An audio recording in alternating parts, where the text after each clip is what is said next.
মেয়ে মানুষ হয়ে খাবার ডেলিভারি করতেছেন, কারণটা কি? যদি কিছু মনে না করেন প্লিজ। কারণ হচ্ছে গিয়ে মানুষের যখন সমস্ত পথ বন্ধ হয়ে যায়, উপায় না থাকে, তখন কোনো না কোনো পথ বেছে নিতে হয়। অন্য কোনো ওয়ে নাই আমার দ্বারা, আমার অন্য কোনো ওয়ে না পেয়ে আমার এই কাজটাই বেছে নিতে হয়েছে। ফ্যামিলি থেকে কে থাকে? আমার ফ্যামিলিতে কেউ নেই, আছে মুরব্বী বাবা আছে, উনি আচ্ছা, বয়স্ক হ্যাঁ। প্লাস অসুস্থ। ভাই বোন মা? আমার আম্মু মারা গেছে, আল্লাহ। ভাই বোন নাই। ভাই বোন নাই? না। তার মানে আপনার বাবার দায়িত্ব আপনার উপর এখন? হ্যাঁ, বাবা মেয়ে দুজনেই। আপনার মেয়ে আছে? না না না, আমি। ও বাবা আর মেয়ে, আপনি আর বাবা। জি জি। ও আল্লাহ রে, তো এই গরমটার মধ্যে আপনি সাইকেল হাঁটে নিতেছেন, আমি তো দেখে একদম অবাক হয়ে গেছি যে মেয়ে মানুষ ফুডপান্ডায় খাবার ডেলিভারি করে। ফর দ্য ফার্স্ট টাইম এটা আমি দেখলাম আমার চোখে, দেখে একটু কিউরিয়াসিটি জাগলো যে দেখি একটু কথা বলে। একটু ভয়ও কাজ করছিল যে কি না কি ভাবেন আপনি। তো আপনার মানে ইফ ইউ ডোন্ট মাইন্ড, কোনো বিয়ে শাদী করেননি আপনি? হ্যাঁ, বিয়ে শাদী হয়েছিল, তারপরে আমার সমস্যা, বেবি হবে না, হ্যাঁ, সেই জন্য ডিভোর্স হয়ে যায়। আপনার বেবি হবে না তাই বলে ডিভোর্স হয়ে যায়? জি জি জি। আল্লাহ। আপনার মানে কষ্ট হয় না? হ্যাঁ, কষ্ট তো অনেক, 7-8 ঘন্টা সাইকেলিং করতে হয়, আর রোদের মধ্যে বুঝে নেই তো, একটা পুরুষ মানুষই 7-8 ঘন্টা যখন সাইকেলিং করে অন্যরকম হাঁপায়া যায়, তো আমি একটা মেয়ে মানুষ, সেই তুলনায় তো আমার তো বেশি কষ্ট হয়। তো এইটা ছাড়া অন্য কোনো কাজ বা? আমি অনেক চেষ্টা করছি, অনেক শপিং মলে গেছি, অনেক জায়গায় কাজ নেওয়ার চেষ্টা করছি, কোথাও হয়নি। শপিং মলে গেছি, অনেকেই বলছে যে জামানত লাগবে, তো আমার তো এখানে কেউ নেই, না। আমার তো এখানে কেউ পরিচিত নেই, বা এমন কেউ নেই যে বলবে। শপিং মলে নেয় নাই, যে দেখা যাচ্ছে আমাকে চিনে না জানে না, হয়তো বা দেখা যাচ্ছে আমাকে চাকরি দিল, আমি কোনো কিছু নিয়ে চলে গেলাম, নানান কিছু, নানান কথা, তো সব মিলেই হচ্ছে কোথাও আমি কোনো কাজের ব্যবস্থা আমার হয়নি।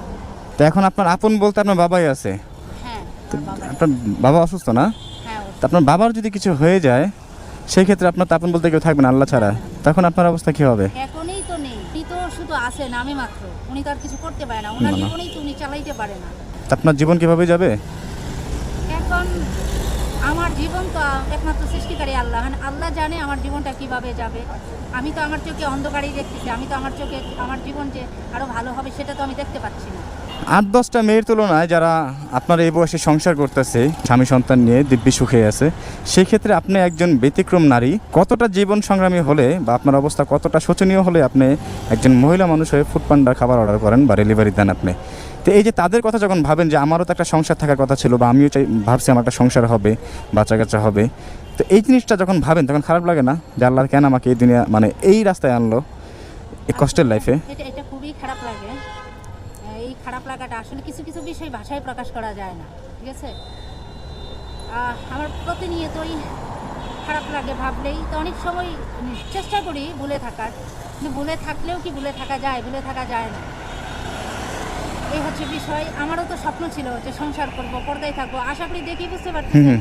আমার কিন্তু খুবই ইচ্ছা ছিল যে আমি নামাজ কালাম পড়বো, পর্দায় থাকবো, আল্লাহকে রাজি খুশি করবো, এটা আমার খুবই বেশি ইচ্ছা ছিল, কিন্তু সত্যিকার অর্থে আমার কপালে হয়ে ওঠেনি, কি জানি না, আল্লাহই ভালো জানে কিসের মধ্যে আমার মঙ্গল, আমি জানি না, একমাত্র আল্লাহই ভালো জানে। কারণ আমি তো কখনো চাইনি, আমি এমন একটা নারী যে আমি যখন থেকে পর্দা করি তখন থেকে আমি যদি কোনো পুরুষের সামনে দিয়ে হাইটে যেতাম অনেক নার্ভাস ফিল করতাম, বা ধরতে গেলে আমার পা কাঁপতো।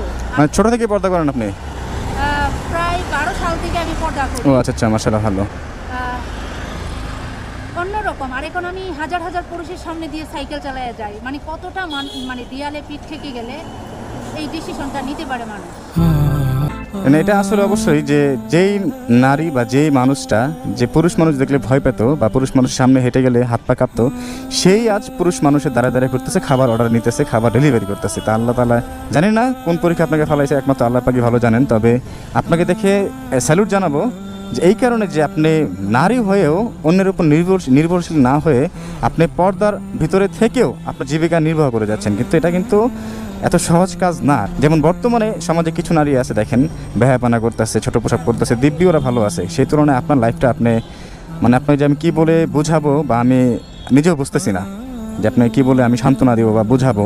তবে আপনাকে আমি যতই দেখতেছি আমি অবাক হয়ে যাচ্ছি যে একজন মেয়ে মানুষ এত সুন্দর পর্দার আড়ালে থেকে তার জীবিকা নির্বাহ করতেছে। কিন্তু আপনার যদি ভিতরের কথাগুলো আমি না জানতাম, আপনার কষ্টের কথাগুলো আমি আসলে বুঝতাম না, যে কারণে আপনাকে আমি রাস্তার মধ্যে দেখে অবাক হয়ে গেছি। যখন আপনি পানি খাচ্ছেন তখন থেকে আপনাকে আমি ফলো করছি।